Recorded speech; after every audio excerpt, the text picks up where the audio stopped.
Hello. Let me move this a little farther forward. Let me know if this is working well, because Twitch is saying my bitrate is bad, but I don't really know. Hello, Helen Croft already. And hello, Ramanchin. Looks okay? Alright. No issues? Okay, that sounds good. I don't know why it's complaining. Maybe it's just lower than it would like. I don't know. Hello, Torch Nova.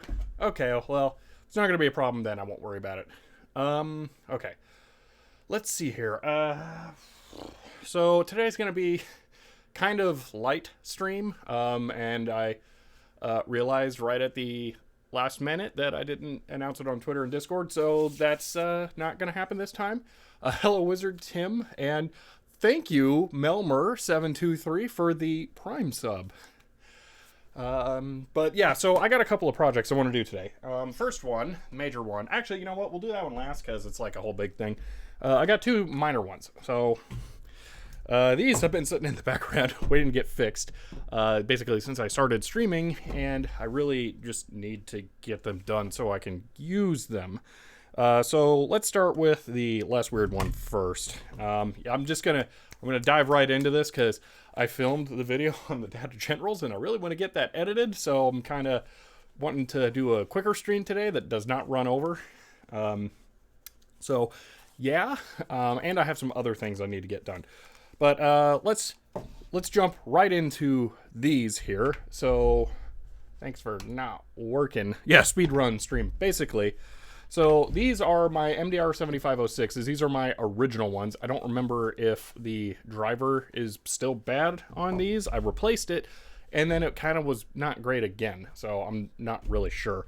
But I have modified them with a 3.5mm connection for audio. And I'm now realizing I don't have a cable for that nearby. Rather than the hardwired cable. But the way that this is attached in there is not great, and I think one of the wires broke loose. So we're going to go ahead and just pop this open and look at resoldering that so that it will work again.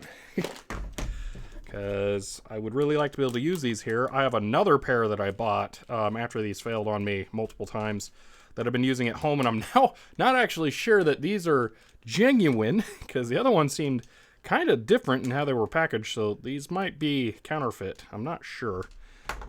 But yeah, so here is the mod I've done for the female jack, and yeah, probably just unscrew. It's seeming like, though, those wires are all intact. So now I'm thinking maybe one of the drivers just went bad again. Yeah, those wires all look good on the driver itself. This driver acts as kind of like what is a, there's a term for it, like a mounting block. I don't know, there's a better term for it, where you put like a contact block, where you put multiple wires, where it's like an end point and then it can branch off again. The word that is for that is escaping me, but the wires coming in from here get soldered to there and then just go straight over, and they don't interact with the driver at all for the other driver. But yeah, that all looks good, so I'm not too sure what's going on there. You know what? Terminal strip. I think you were right there. Yeah. That is confounding. So, okay. Let me grab an audio cable and let me see what that sounds like really quick.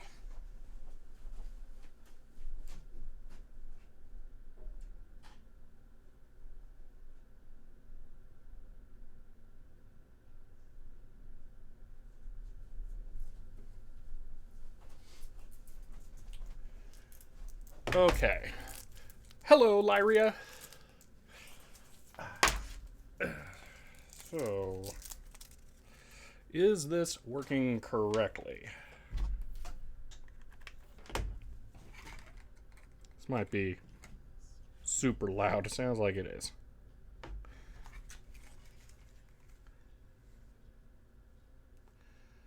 I'm getting sound out of both channels. What gives? Oh, thank you, Like Pie 305 for the Prime sub.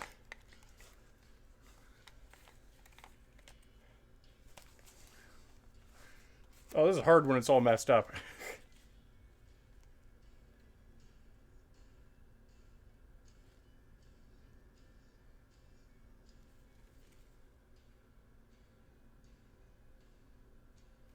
Oh, it sounds a little weird, actually.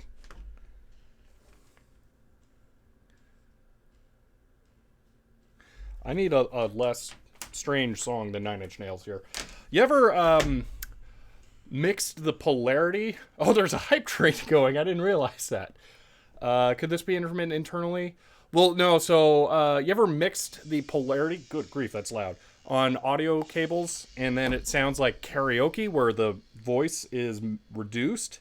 I think that might be what's going on, but it's really hard to tell with Nine Inch Nails because it's so noisy and strange. So I'm going to try something a little more normally mixed.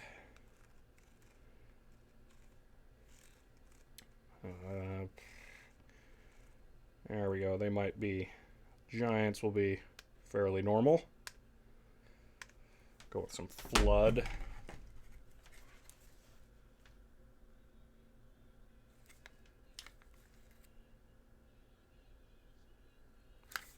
I don't know, maybe that sounds normal. Could be an intermittent broken stranded wire? Maybe.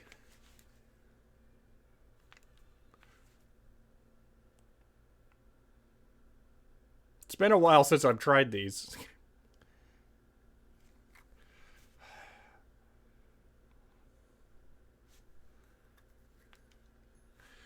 I need to put them back together because at this point now I'm thinking maybe this driver, the one that's still padded, sounds quieter. I don't think that the actually I guess I can just slide this over it. It's not like it matters. So it doesn't, something does not sound right.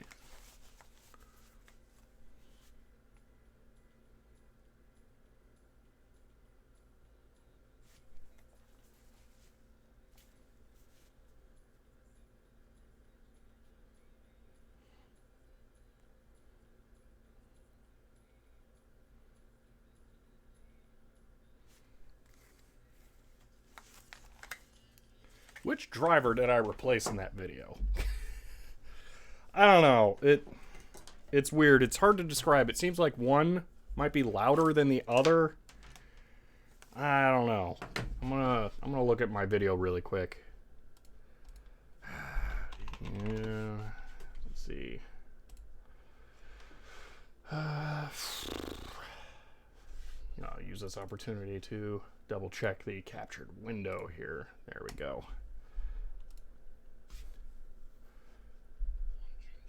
Oh my gosh, loud. Video search. No, they're still hiding search. Okay. MDR. And I can go ahead and pop it up while I'm doing this, because I'm not sure which one I had replaced. Because one of these I know is a counterfeit driver, for sure. The other one might be too, but I'm not certain. So which one did I replace?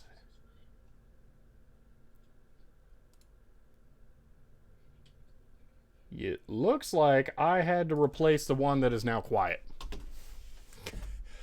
So I bet the aftermarket driver I put in there is failing. Yeah, okay. Because on the video here, oh, it just stopped updating again.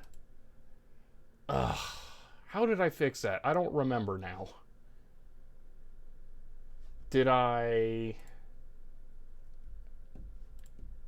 was it like Alt-Shift F12 and then bring it back? No. Because now if I do this, yeah, and then it's back. Oh, man, I don't remember what fixed that last time. Oh. It's so stupid. Okay. The weird... I'm playing the video right now, and it's not working. Okay, but anyway, what we can see, if I do, yeah, this again, I don't know what that is. So, okay, if I hide it and bring it back, it'll update the frame, and you can see, can you see my mouse cursor? No. Let me see. Let me capture cursor. It should be capturing cursor. Include exporter. Swap red and blue. Okay. Nope, still not working. All right, well, the driver I'm soldering on does not have the red and blue wires coming out of the connector that are visible here. So I am replacing this driver, which is the one that seems quiet. So I'm going to go with cheap garbage that has just failed. And I think I need to write these off because I don't think I can source original drivers. So, okay, those are just done. That's unfortunate. Put the screws back with those. I'll put those back together later. That's not super critical. So, okay, let's move on to the next thing. This is weird. There is not another one of these in the world that I'm aware of. And that is my doing. Now, that's not what is wrong with this. So, I'm only mentioning that because this is going to be weird. Speedrun going well. Yeah, it's really easy when you give up. This is a VGA splitter. That's what this started out as. But I have modified it. This was a 2-port or 2-output VGA splitter that was a device made to be able to have 4, so it had unpopulated ports. So I populated one of them, and then in the other... Oh, okay, how do I get this out? It's a little weird. Oh, that's right. These are on there. Is it just that loose? No. Oh, man. That. No. That. Yes. Okay. Get that hair out of there. Ah, man. So close. This is something I'm going to have to cover in my VGA capture video, which is part of why it's taken so long to get back to that. Okay. Now, this is a port that I've added, but on the bottom side, which I do need to get to, I've cut some traces, and I've used the other port over here to get some signals, and rather than... I'm going to have to pull all these off as well. Great. Rather than just passing the video through from the splitter section, I'm actually able to manually control the VSync signal, which lets me move the video frame up and down, which is critical because the DataPath Vision RGB E1S that I'm using to do VGA capture has a bug that makes 640 by 480 which is, you know, only one of, if not the most important resolutions to be able to capture for vintage systems, is offset and missing some lines of pixels on the bottom. So I built this little adapter box to go in front of the DataPath Vision RGB E1S so I can shift the video signal up slightly. So yeah, this is a whole like custom modified thing, and the Arduino in there has to intercept VSync signals and modify them in real time. That's all working fine. The problem is I also replaced the power connector and it's not working anymore. So I need to figure out what happened, and it looks like it has detached right there. Let me get the Nikon out so you can actually see that.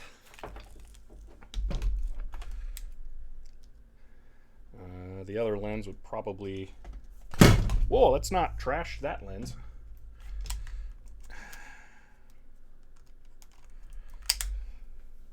Other lens will look in there a little more easily.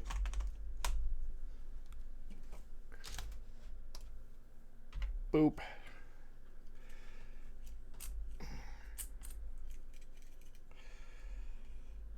So, right.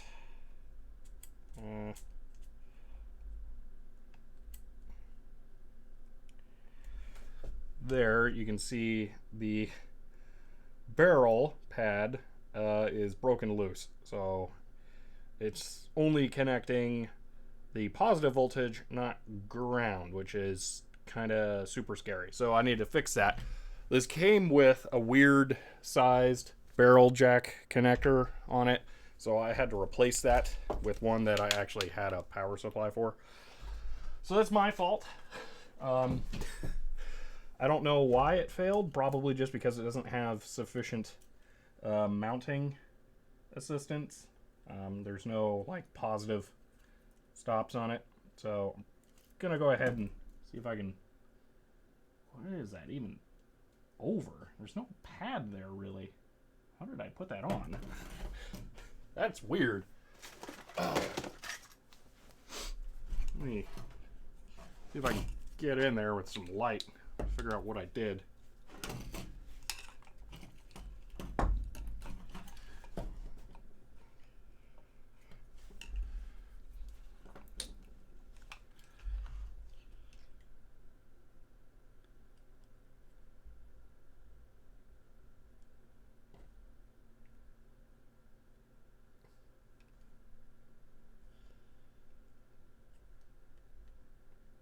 Almost it seems like I had a giant blob of solder I'd hoped would work. Looks like standard footprint. Yeah, I just don't have a standard connector, so I put like a weird one on there. Oh, you would think I would just have barrel jack connectors, but I don't. It's one of those things where I always forget to order some and just never have them. Just quickly look around some of my junk parts in case I do have one, but I'm pretty sure I don't.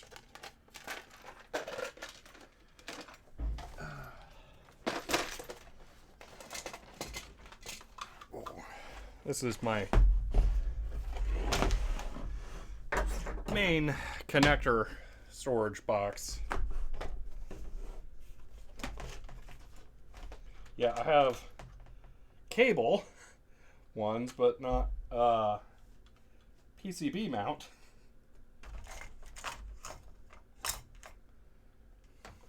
If only it was 5 volt, I'd convert it to use USB type B.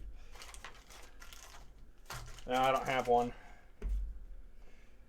I could just run a cable out of it. Software. Oh, whoops. Yeah, let me fix that. Clear. Oh, it's not smart enough to remember my existing or my last ones. There we go. Science and technology. There we go. Done. Thank you, Leia, for the reminder. Should I just wire it? I feel like I could probably just get in there and maybe pop the pad with a soldering iron and it'll drop back into place. Maybe I should just flood it with hot glue all around.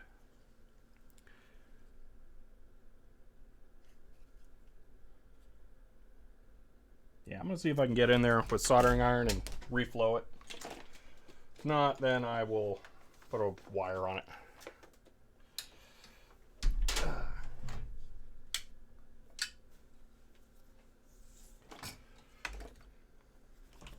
Try it from the bottom first.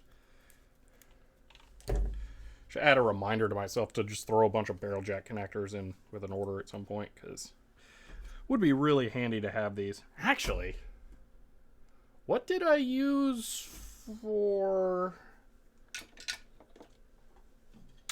the Coleco atom power supply project?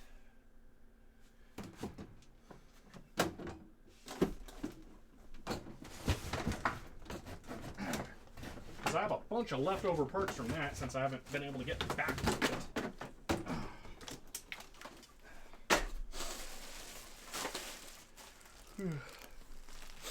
Need any 47 picofarad ceramic capacitors? Because I have a couple 100,000. How about 150 nanofarad, I think these are, what are these going to be? Paper? Tantalum? I don't know, because they're like potted. They're weird. Anyway, the things you find at Goodwill. 150 nanofarad is actually pretty useful, because I could bodge any old, bypass caps with those. Goodwill, yeah. Okay, that was kind of expensive for a bunch of worthless garbage, but I got less. I paid less than that. There was probably something slightly more useful in there. But yeah. Potted caps are probably film. Okay. It's not in there.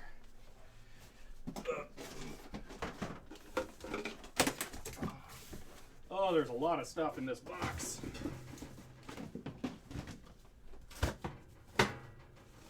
Oh, so much stuff.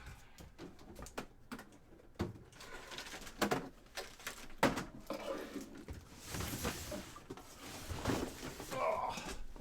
I think this is worth looking in, because I may just have the correct connector.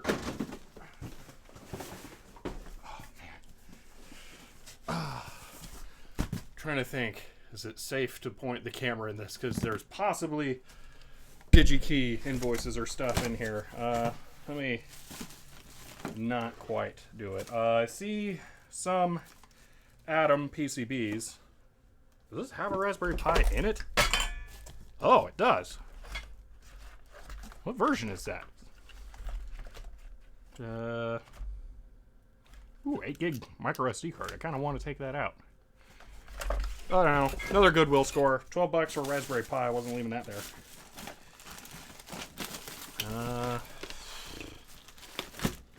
Parts have got to be in here. Let's see. Never seen a Goodwill carry stuff like that. Yeah, I've only seen it once. So you use different footprint shielded barrel jack for that project. Actually, my preferred barrel jack style. It's not bad. I'm okay with that one. I ripped it out of something a long time ago. Pi 2, maybe. It's probably a 2. It could likely be a 3. Obviously not a 4, because I'm like super new. How's this case even open? Oh, it's really weird. Yeah, I don't want to force it.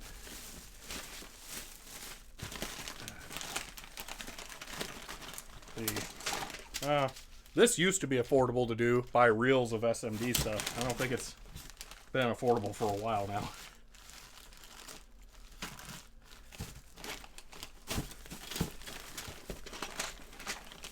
The parts for... Oh, I got a loose cap here. Curious what I bought. A Rubicon XYJ. Okay. Should put that in place where I've been putting all my loose caps. Yeah, okay, so this is what I used. Okay, so the barrel jacks I ordered have a 5-pin footprint, and I definitely would have done that intentionally because it's a lot stronger So I could stop looking for them because they won't work. Yeah, that's a really weird little nice keyboard. I think the keyboard might be why I bought it, actually. It's a little more useful than the actual thing. Oh, I forgot I have that. It's a XT FDC board. I gotta build that out someday. Okay. Well, I guess I can stop looking. I'm just kind of hoping I run into something that's got one. That's a thing that's got an EEPROM and a... Let's see, is that an actual Z80? Z85C3061 something or another. Yeah, probably not.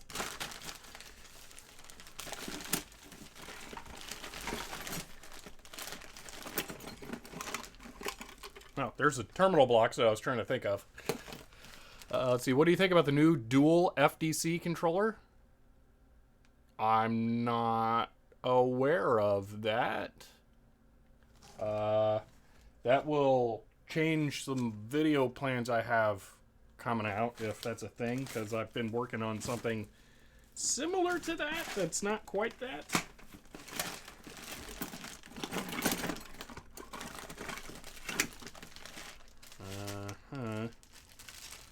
Got some LCD modules.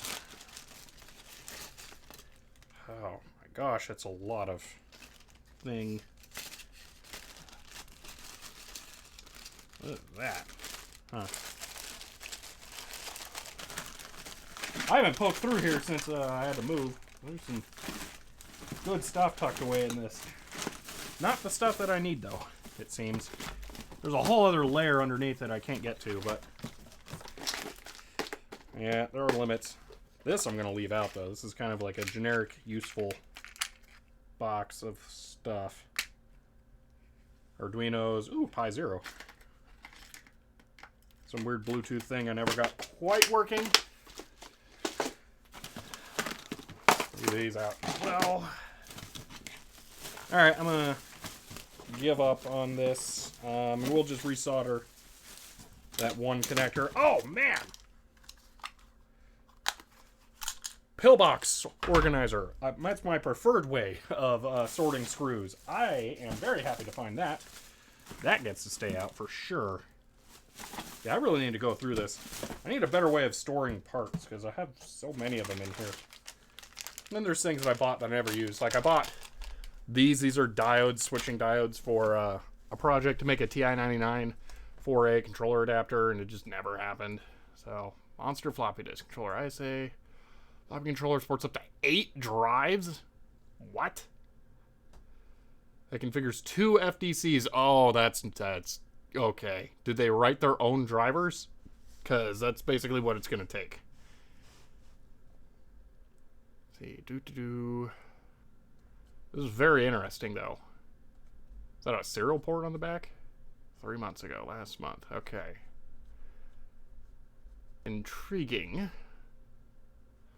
Primary FDC, secondary. Okay, what is the part, the controller? That looks old.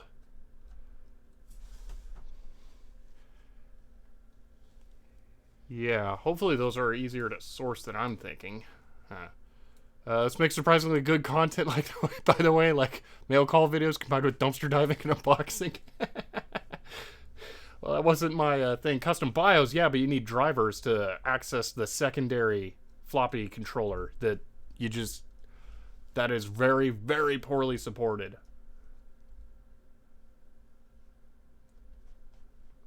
Oh, I've never seen that before. The weird nutrition label style thing. You're the blower fan that I keep trying to think of uses for, but I just never do.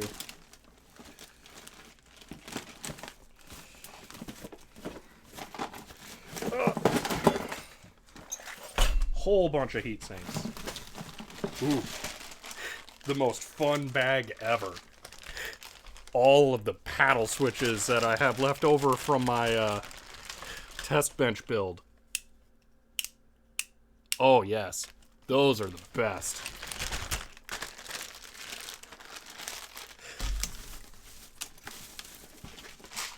Oh man, screws. I was wondering where these went. The kit of M3 bolts and nuts that I bought. This is just a bunch of stuff for PC Junior or ATX PC Junior kits. I really need to get those back in stock. It's been a while. Oh, my rails!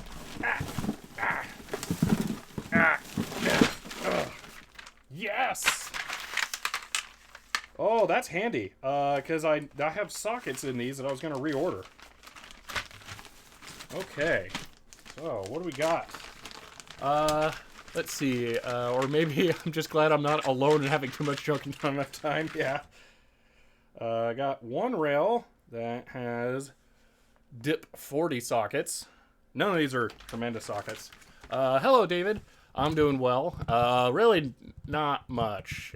This stream is very meandering. Okay, what are these? These are... It's a bunch of sockets. Alright. What's the pin count? 1, 2, 3, 4, 5, 6, 7, 8. So they're 16 pin. I think I need a 14 pin for the M34 AT&T 6300. So, yeah, so that won't work. That's a shame. That would have been nice.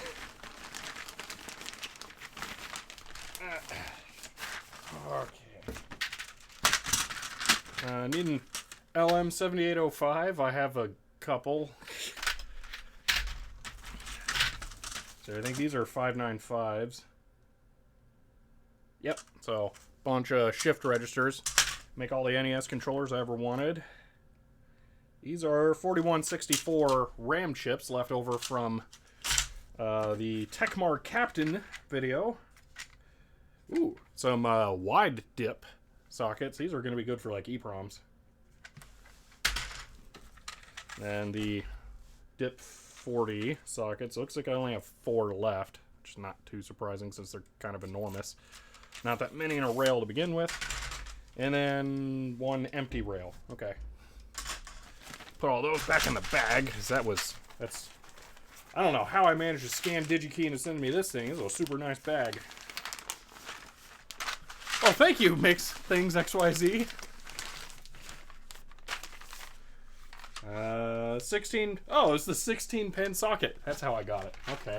Super handy to have that bag for all these.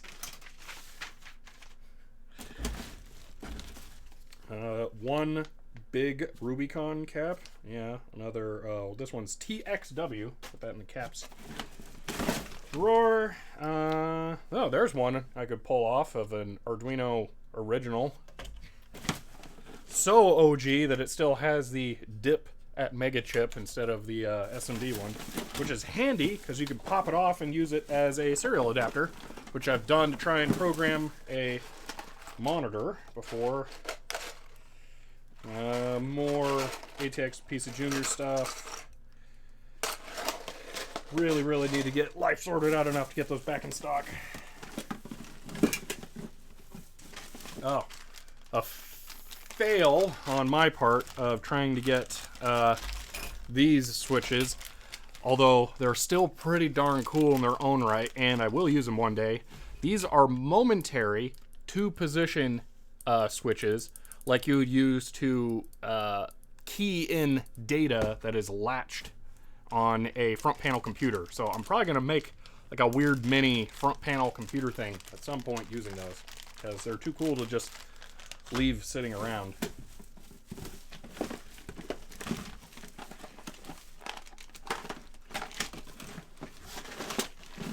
Ooh, keep those out.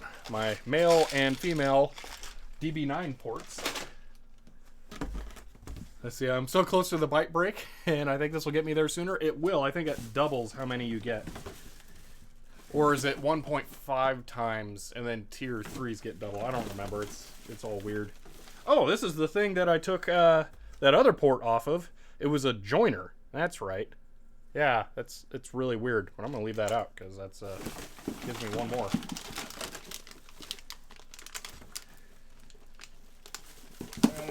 Yep, no connectors. All right, I'm bailing on this.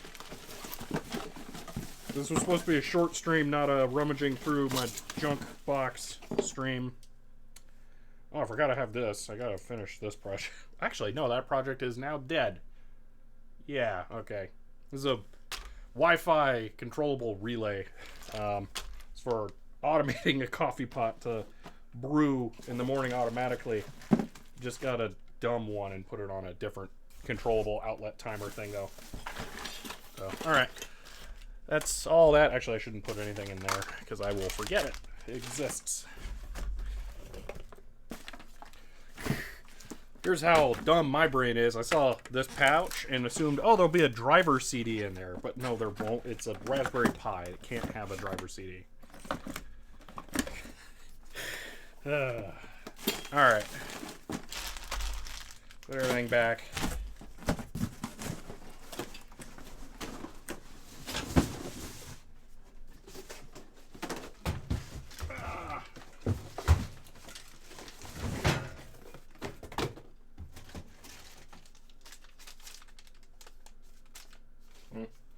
Okay.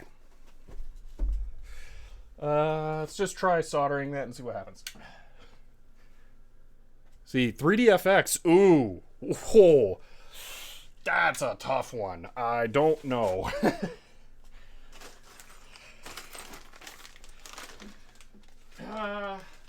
See, they made it to 98, so they should have covered that. All right, we'll see. They weren't super heavy into gaming, so that could be a potential issue, but we'll find out.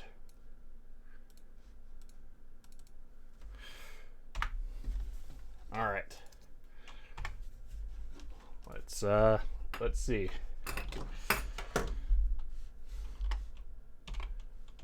Search 3DFX, and I may need to put some spaces around it. I don't know. 96, okay. From NVIDIA, comma, 3DFX, like 3DFX Voodoo Accelerator, all, what, useless? What? I don't know. Let's see. We'll make it, wow, there are not a lot of mentions of it. Is it 2 issues? 3 issues, okay. So, 1 in 96, that's talking about multiple cards, so I feel like it's probably not going to be the best. 1 in 97, 3DFX leads in direct support, right? So maybe the 97 one. See, Ticket to Ride, 3DFX's Voodoo Rush. No, that looks like support list. All right, so let's check out 9710. See if that one is gonna work. 9710 is 2210. Page 175. 75. C. 3D effect. Really good. Audio realism is awesome. What we got going on? What is this article? Virtual publishing and virtual travel. Oh, God. It's an article about the metaverse. I think it really is. That's hilarious. But it's not really about 3DFX. Let me see. Where does it mention 3DFX in here? 3DFX. Let's see.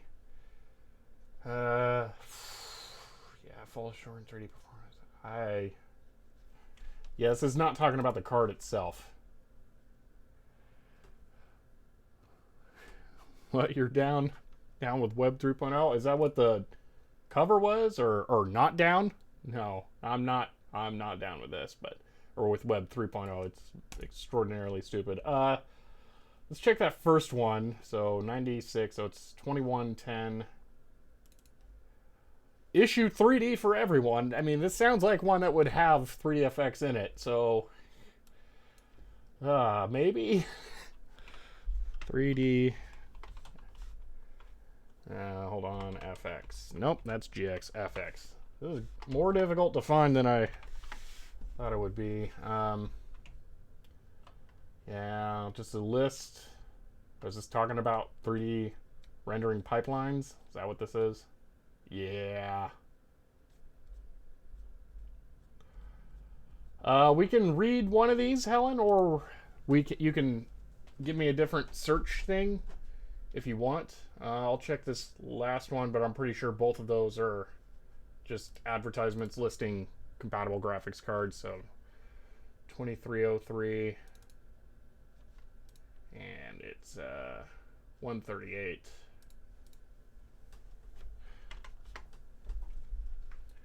$26 graphics cards for Fast 3D. Try 8186. Oh man, that's just gonna be all over. That's gonna be all. There's gonna be a lot of that. Or actually, I was reading a June 1983 issue. There's a bunch of them in there. Yeah, this is nothing to do with that. All right, 8186. I may need to put spaces around that one for sure. Yeah, 82 Japanese computers. That one's not a bad issue. What are we gonna decide as 8186? Because I don't think it's gonna be a review of the 8186. It's just gonna be computers that list that they have them. So you want just like the first one, the first thing that pops up, whatever the first computer in byte that mentions it is an 8186 or 8186.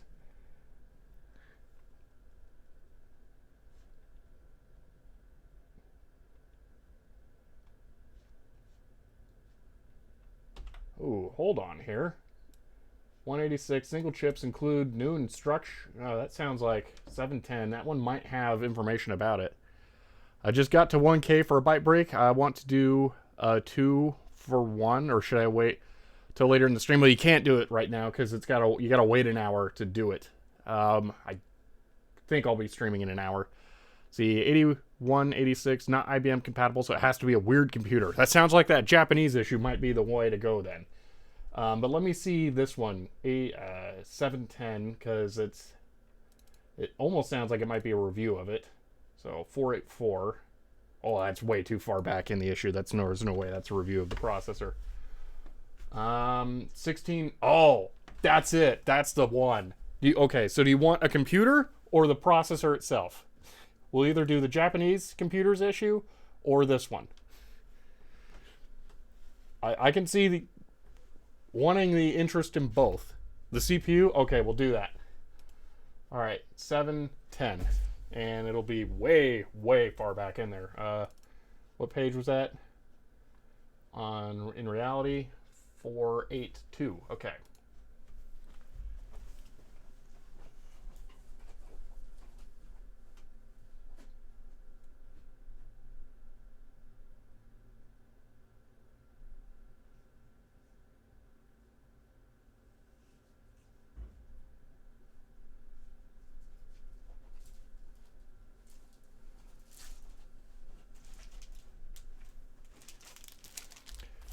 Hey Google, 5-minute timer.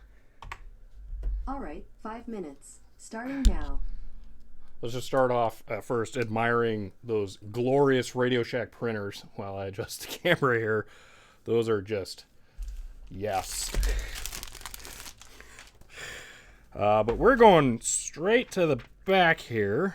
4082.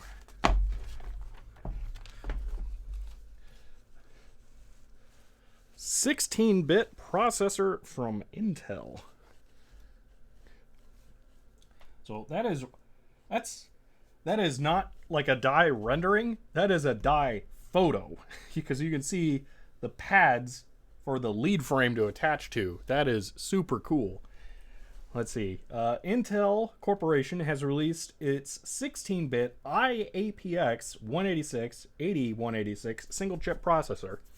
The device contains a 16-bit central processing unit and functions normally found in single-chip processor subsystems. Housed in a 68-pin chip carrier, that's kind of what I was talking about up there, the device can take the place of 15 to 20 integrated circuits at a lower cost. Man, I love the era when they're talking about how it's an integrated chip. There are fewer parts that you need to support it.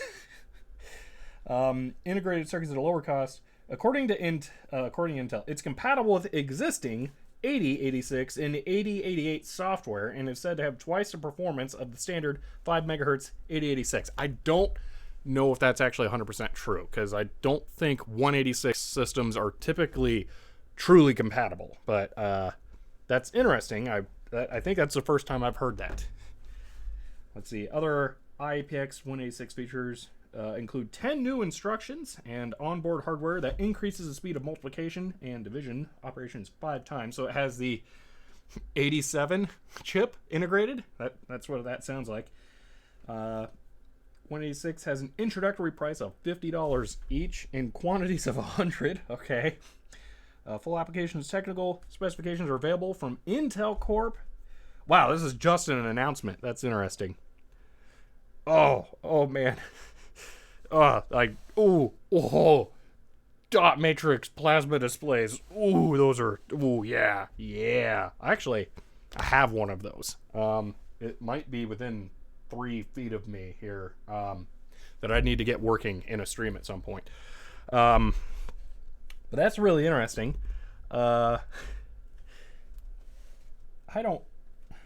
Execution unit, let's see, interrupt controller, microcode ROM. Okay, so that makes sense why it just is a big old grid. LU and PSW, I'm not sure what PSW is. DMA controller, man, the text in this image is so hard to read. They just do not do a good job of making this very legible. See, registers. Let's see. There's something with different I/O addresses, some kind of peripheral chips like DMA, making it not IBM compatible. Yeah. Basic software uses x86 instructions to be compatible. Okay, so it's just the architecture of like ISA and all that stuff isn't compatible then, it sounds like. Interesting. Yeah. Timers, a whole section down there. I've done timer-based programming and scheduling. With that and interrupts, you can do some pretty powerful stuff. So that is interesting to see it done, just laid out there like that. So, oh man, okay, bus interface unit. Man, that is the hardest text to read. You almost can't even tell that it's there. Wow. I don't think I can see anything else for that there. See, where do new product items come from? Information printed in the new products page of Byte is obtained from new products or press release copy sent by the promoters of new products. Okay. So this means that Intel would have sent them like a press kit for this chip to talk about this. So that explains why this is so bare bones. It's kind of cool to see, actually. Like, is there just going to be like a little blurb like this for a 286 in here, or the 486 is like, yeah, there's a new chip coming out, whatever, don't worry about it. Because this seems like it really doesn't have that much fanfare to it. Although I don't know if Intel thought this was going to replace the 8086 or 8088, but it's just weird to see it like at the back of the magazine, like just, whatever. All right, that is the 5 minutes. That's an interesting one. I wouldn't have thought to look up the 8186. Yeah. Oh, we didn't see the front cover. There it is. Like, not quite a Commodore PET hiding in the Wall Street area. This is unfortunately one of the ones that got like some bookworm damage, I think. Kind of frustrating. Definitely tell right there. Whenever you see like really thin strips, it almost seems like someone rubbed it with sandpaper. That's insect damage of some kind. I'm not sure exactly which ones, but it's very annoying. All right, thank you for the Byte break. Now let's just solder one pad. That's what we're going to have done in about an hour. Doing good so far.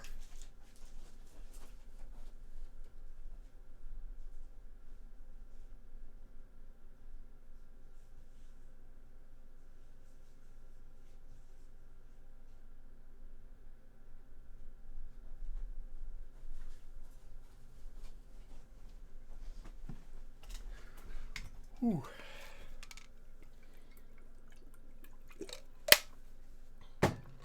Ooh. All right. Turn the soldering iron on for the third time here. Let's see about getting this thing soldered together. I'm going to give you a weird side view while I work on this. Let's see, I've been trying to think. I might have a way of adding more light here.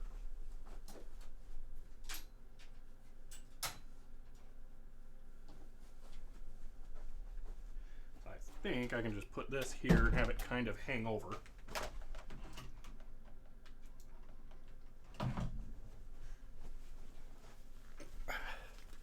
What's that? This is a light. Oh, the thing. This is a VGA splitter that I've modified to have an Arduino that allows me to control the VSync directly, so that I can modify it to move the image up and down. Let me put this slightly out of the way here. Okay, this does not get quite as over this as I was hoping for. Let me see if I can move it in a little bit more. That might work. GoPro's not thrilled about how bright that is. Can it not get darker? Is that too much light?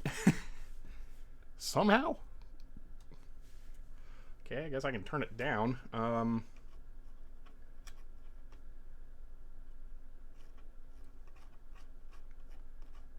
There we go. Well, it's good to know that I can overwhelm the GoPro.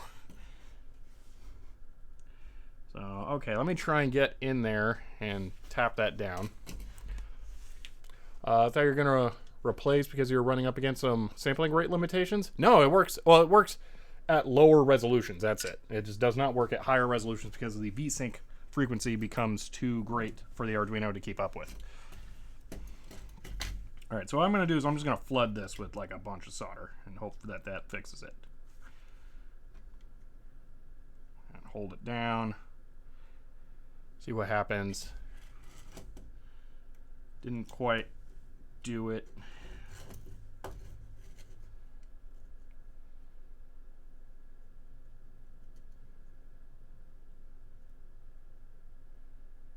I think I got it.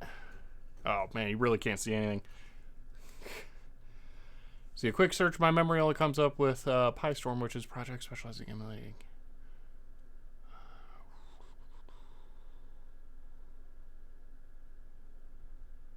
I'm not sure what the context is there. Oh, I wonder if Byte has anything about virtual machines and or emulating a CPU on another CPU. I wouldn't. I don't know. Those are kind of more modern things. You know what I think I need to do? I think I need to jam a wire in there to allow it to bridge over. See, I have a little piece of scrap wire. Actually, now that I brought out this container has everything I need. Because one of the things that I do with this is I toss all of the leads that I clip off of resistors, and that allows me to use them for other things. So I'm going to be able to just shove this in there and then have the solder stick to both.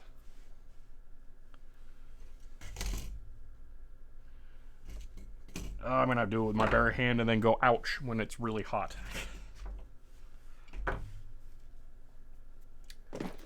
I've forgotten one of my favorite tools to have here, a rubber band.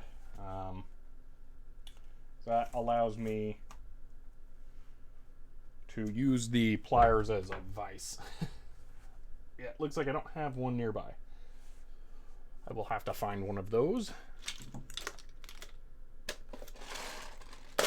Try to use a hook and loop strap, see if that'll work. I don't think so because it can't apply force.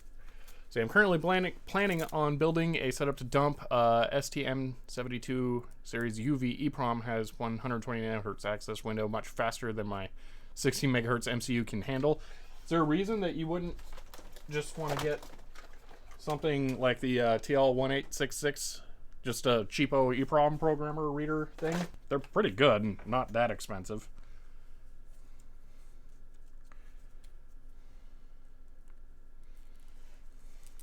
It's like the one time I wish I had helping hands. I do not like them at all elsewise.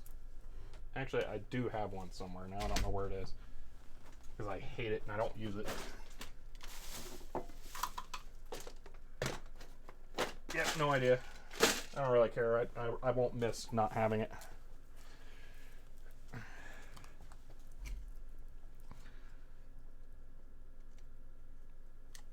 There we go. Sort of. How not expensive? I haven't really looked into using a cheaper one. I think they're like $40 at most. They're not that bad. Ooh, I can get you a really interesting angle on there. I think that's enough for me to still work. Especially if I do that. Okay, get some tweezers. From somewhere. Where'd they end up? It might be... Yeah, I see them on my other workbench.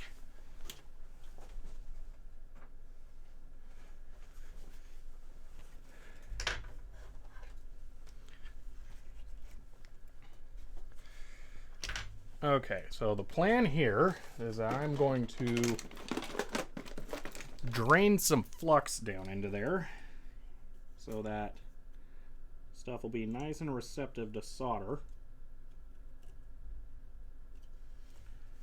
And I'm going to coat this with it. Is this totally dry?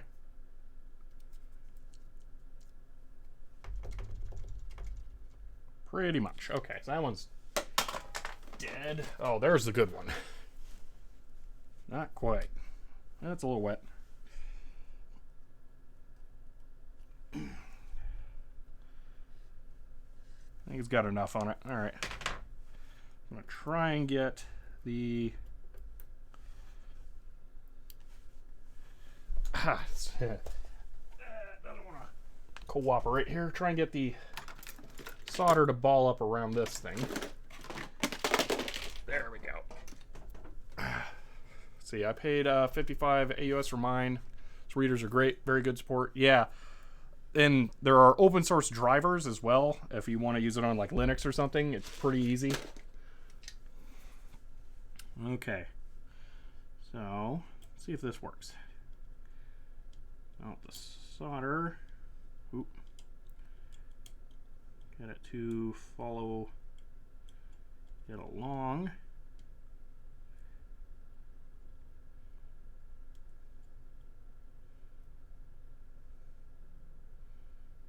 I don't think it attached. Well, it did slightly, but not well. I may need to put some solder on it and then put it down in there.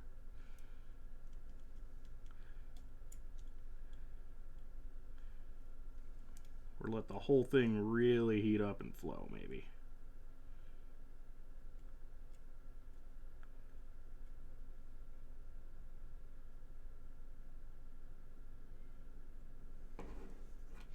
I think I'm going to put a solder blob on it.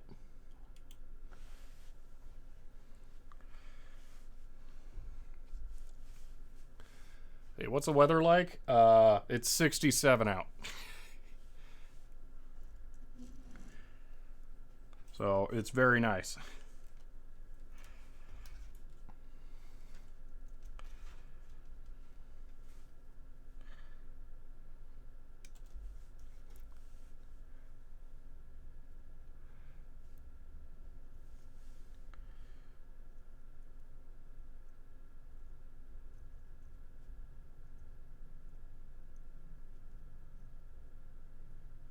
Okay, maybe that'll work.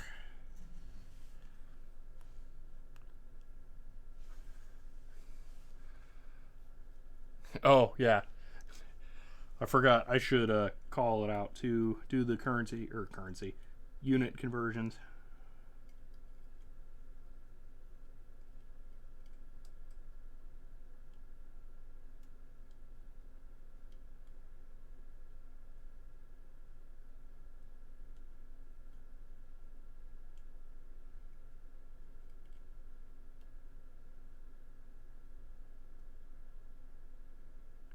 That may have done it.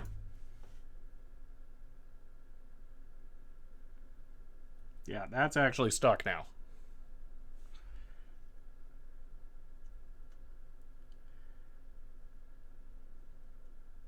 Okay.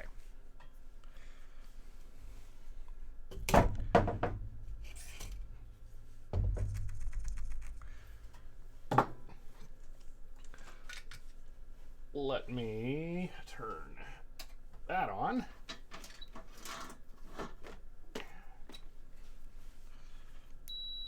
Okay.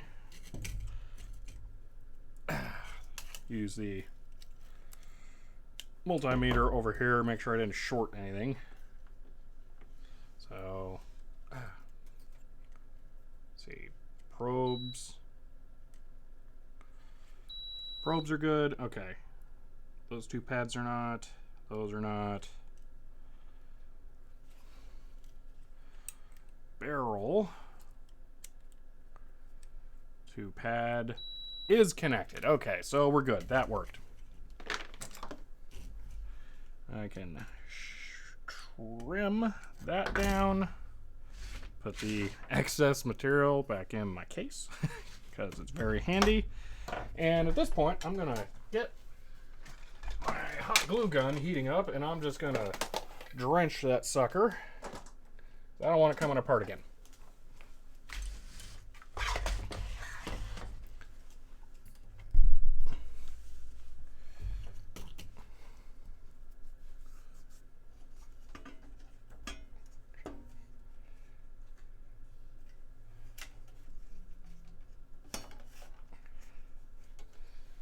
Let's see, do I have a 12-volt power supply up here?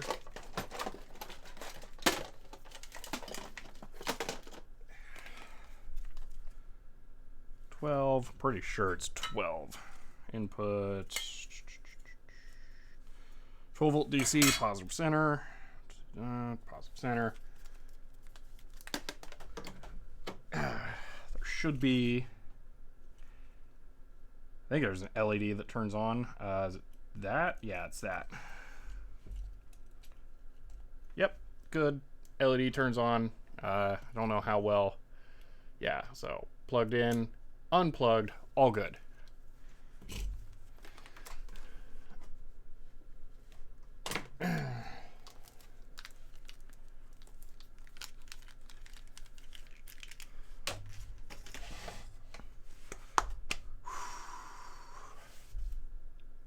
Oh, it's like totally perfectly blocking my face. I just noticed. There we go.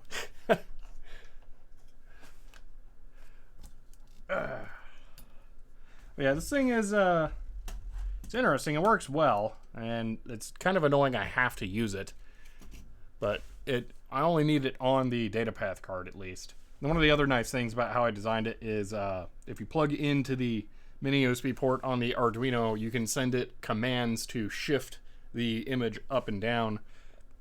Excuse me, that way it's not just one constant offset, but by default it has a constant offset that fixes the data paths bug. And it also detects how many lines there are. I'm trying to remember how I did that. I can't remember. But it detects how many lines there are, maybe by timing. Man, I have no idea how I did that right now. But anyway, it knows when it's in 640 by 480, and it automatically enables for that and disables for everything else. So that's how it works. So it works out pretty well. It's really kind of awful how it's put in there, but it's been very, very reliable aside from the power connector letting go.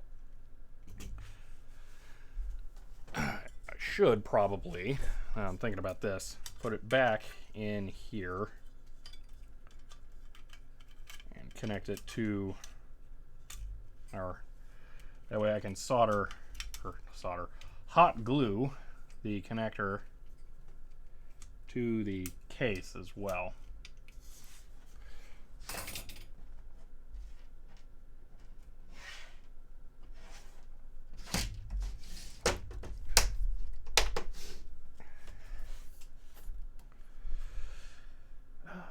Where'd my screwdriver go? Got a bunch of stuff thrown around here now. It's been a very messy, quick, and simple stream.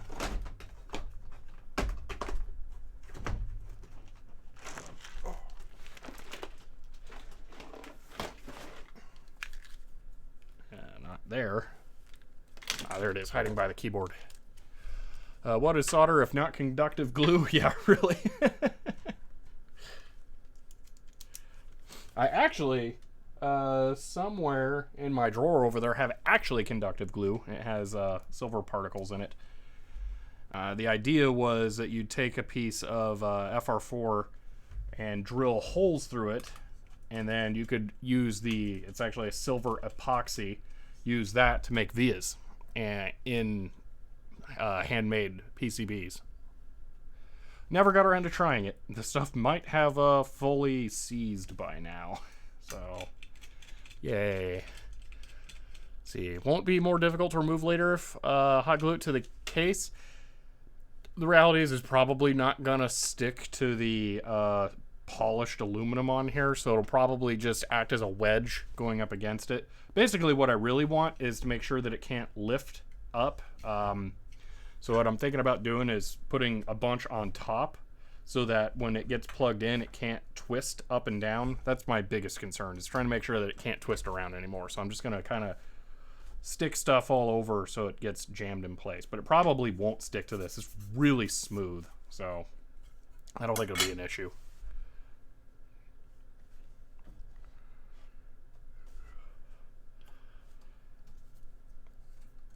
So getting some glue heating up now. See, I can't tell with the monitor that I'm currently viewing this on. Is that a little dark? I feel like it's kind of dark, that video. Oh, G5, thank you for the 100 bits and good night.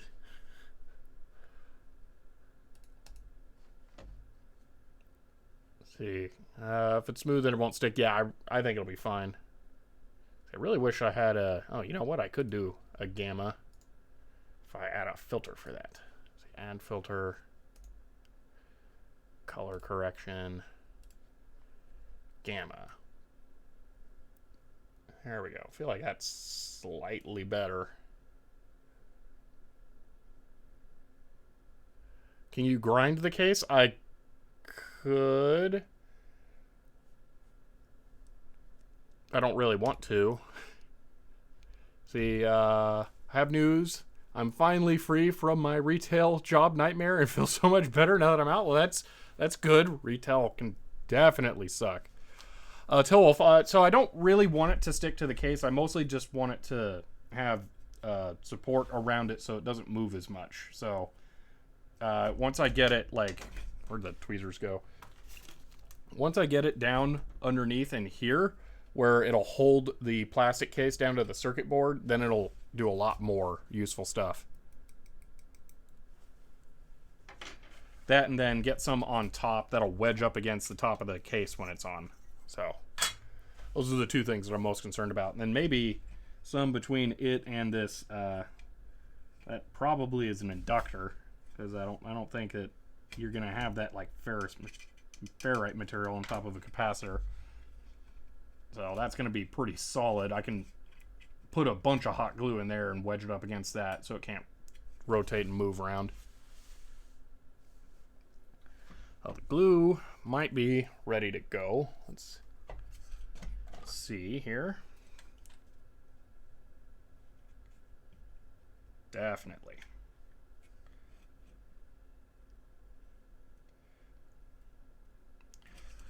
And then, honestly, hot glue doesn't really work that well, so it'll probably come off again pretty easily if I need to.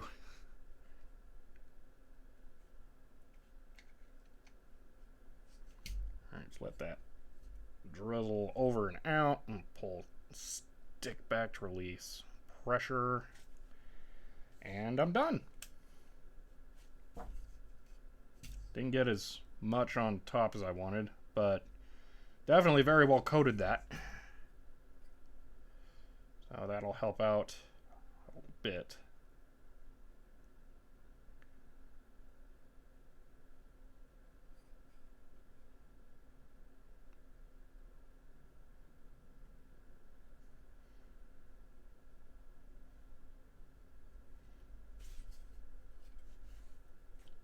I should wait for the stuff on the outside to cool. And a lot of excess getting out of there.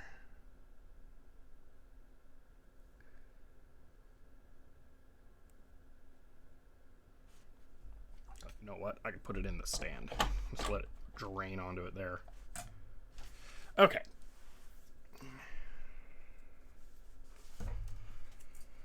Clean up some of my stuff here as I wait for that to harden a bit more. I think I'm done with this light for now. Won't be doing any more soldering, so I can shut that off. Now that I look at it, I think the gamma adjustment made it worse. The lens get covered in solder fumes. Is that better? I feel like that's... Nah, I'm not sure if that's better or not. I'm going to disable the gamma adjustment. I don't know. Hard to tell. Where are the filters? Disable. Okay, I think that's done now.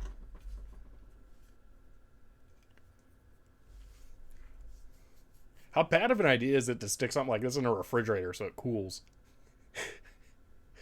I feel like you want it to cool as slowly as possible so you get as little thermal fracturing as you can. You know what? Yeah, I'll just leave it. But I will slide this on so I can push that material flush.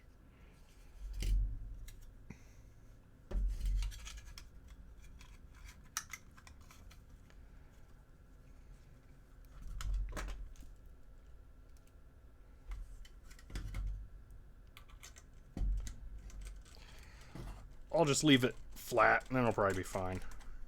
So can I feel heat on top? No, I didn't get enough to touch that, but I can feel it on the side.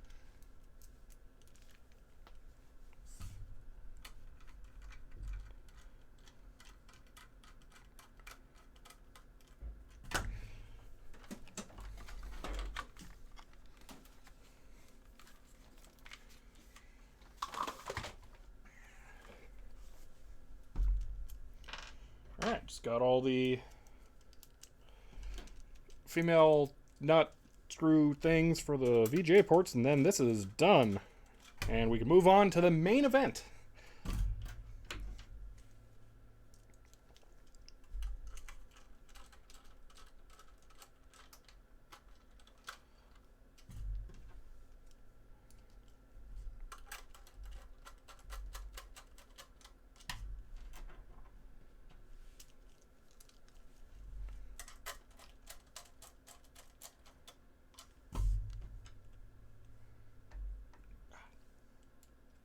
Stupid bit of pleather fell off of the headphones. I really like using the Behringer felt pad or velour pad replacements on those MDR-7506's. It feels so much better. I just realized I left this on. It looks like it automatically shut off since it wasn't playing anything. That's good. Let me put this somewhere I'll actually remember it. Alright, that's done. I will put it down here. And that is it for that.